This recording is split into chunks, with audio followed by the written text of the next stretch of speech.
You're not going to believe what we've got today, Bolt fam. So get comfortable, hit that like button, and let's jump right into it. Because there's a quiet detail brewing on offense that could flip this whole Sunday on its head. And that's not even the wild part. The injury report is sending a message that's easy to miss if you only skim it.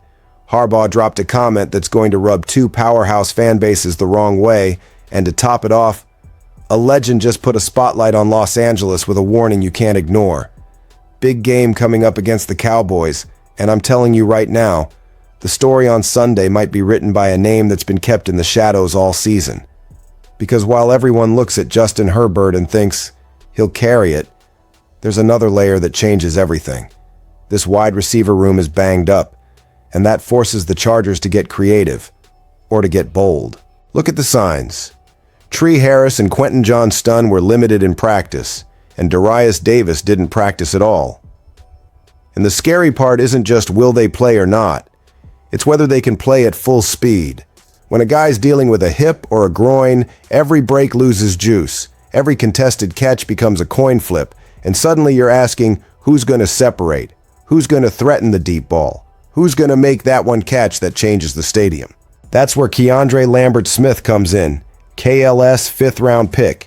Instant fan favorite the moment camp started, and in the preseason he looked like someone who was going to force the coach's hand.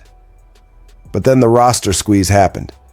He's been sitting as the third-string X-receiver behind Johnston and Harris, and that's turned into healthy scratch after healthy scratch. Bolt fam has been yelling for it. Give the kid a real chance. And the team had its logic too. Johnston was a first-rounder, and you don't just pull the plug overnight. Last week against the Chiefs, KLS finally got that crack in the door, and he didn't waste it. He was already active because of Davis's injury and showed he can contribute as a return guy. Then Harris got dinged during the game, and Lambert-Smith got tossed into the fire at X-receiver. And that's when we got the moment that had Chargers fans jumping off the couch, one of the best touchdown grabs of the season for the Bolts. Only his second catch of the year, first trip to the end zone, and yet it felt familiar, because it looked like what we saw in camp in the preseason. Now here's what makes this even more dangerous for Dallas. The Cowboys' secondary has been vulnerable all year, especially on shots down the field. And it's not just weak corners. It's how often they've been punished over the top. If the Chargers need to stretch the defense, KLS is the kind of receiver who can win in the air and change the geometry. This could be a coming out party at the perfect time. Or it could expose just how much this offense is relying on bodies being healthy. And while we're all losing our minds over the possibility of KLS popping, there's a detail on the injury report that's a lot more concerning than it looks at first glance. Because if the offense is going to need creativity, that injury report is screaming that the margin for error is razor thin. The Chargers dropped their second update of the week, and on paper it doesn't look dramatic, but it's loaded with signals for anyone paying attention. The biggest red flag is Bud Dupree. He went from limited to not practicing. Back issue. And when a veteran edge rusher takes a step backward like that, it's not something you shrug off. Dupree matters, not just for sack totals, but for keeping waves of pressure coming. In a game where you can't let a quarterback get comfortable, losing that rotation piece changes the entire equation, especially late in drives when fatigue starts deciding snaps. Now the good news, Khalil Mack and Keenan Allen were back after their veteran rest days. That matters a lot. Mack isn't just production, he's leadership, he's timing. He's the guy who can tilt protection and force the offense to account for him. And Keenan, even when he's not 100%, forces defenses to adjust. His presence alone can open space for everyone else. But the overall picture? It's a big list. 12 players. And this late in the season, every name can be a domino. The players who didn't practice because of injury were rookie safety R.J. Mickens with a shoulder issue and Darius Davis. And Harbaugh already hinted Mickens could miss some time, so the secondary rotation gets tighter at the exact moment you want depth and fresh legs. Then you've got a stack of guys listed as limited. Trey Harris, Quentin Johnston, Elijah Molden, Trey Pipkins, Tier Tart, all working, but clearly not at full load. That's the kind of week where the game plan can shift on Sunday morning, depending on who wakes up feeling right and who's still tight. And maybe the most telling detail of all, Justin Herbert was a full participant. For the first time since the surgery on his left hand, he's not listed as limited. That doesn't mean he's perfect, but it does signal real progress, and it suggests the Chargers can open up more of the playbook instead of living in survival mode. So that's the reality. A beat-up team, yes, but with key leaders back, the quarterback trending the right way, and some tough decisions on defense. And all of it is happening while the Chargers keep sending a message to the rest of the league, even if certain fan bases don't want to hear it. Because while a lot of people still try to frame these wins as nice stories, the Chargers just shove past the kind of teams everyone measures you against. First the Eagles, then the Chiefs in Arrowhead, back-to-back Super Bowl participants.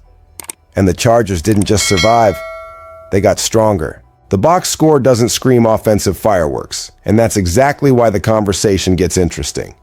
Against Philly, Herbert threw for 139 yards with a touchdown and an interception. If you stop there, it sounds rough, but the defense picked off Jalen Hurts 4 times. 4.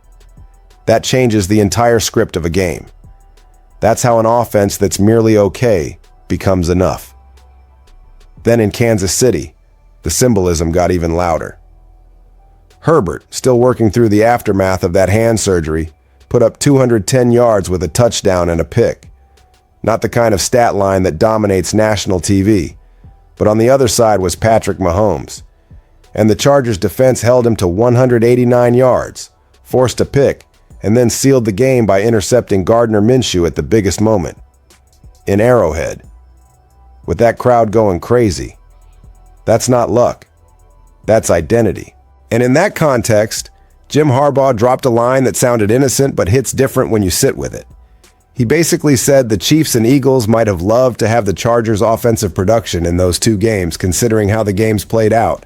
It wasn't a direct shot, it was a point about playing winning football. But of course, it's not going to land well on the other side. And here's the truth that some people don't want to admit.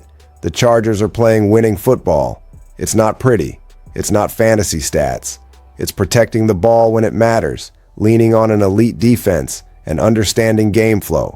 It's knowing when to take the shot and when to just get the punt and trust your unit. That's playoff behavior. Now add in the Herbert context. He's been playing just weeks after surgery to repair a fracture in his left hand, limited in practice, adjusting mechanics, managing protection without his star tackles. And still, back-to-back wins over heavyweights. It's fair to think his production can climb as the weeks go on. Not explode overnight, but rise enough. So while Eagles and Chiefs fans complain, the Chargers keep doing what wins in January. And that kind of team usually scares opponents more than a flashy 35-point performance. And speaking of January, it hits different when someone who's seen everything in this league decides to say it out loud. Almost nobody thought that. With all these injuries and this brutal stretch to finish the season, the Chargers would be sitting here right now. But here we are, 10-4, in prime position for a wild card spot and still breathing in the division race. Those wins over the Eagles and Chiefs changed the outside tone, and that's when Tom Brady stopped, looked closer, and delivered praise that wasn't empty. In his Fox Power Rankings video, Brady talked about the Chargers exercising demons by going into Arrowhead and knocking the Chiefs out of the playoff picture.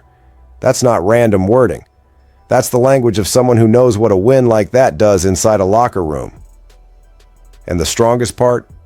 Brady calling this team battle-tested and saying Harbaugh won't be afraid of anyone next month. That tells you this isn't about being the favorite.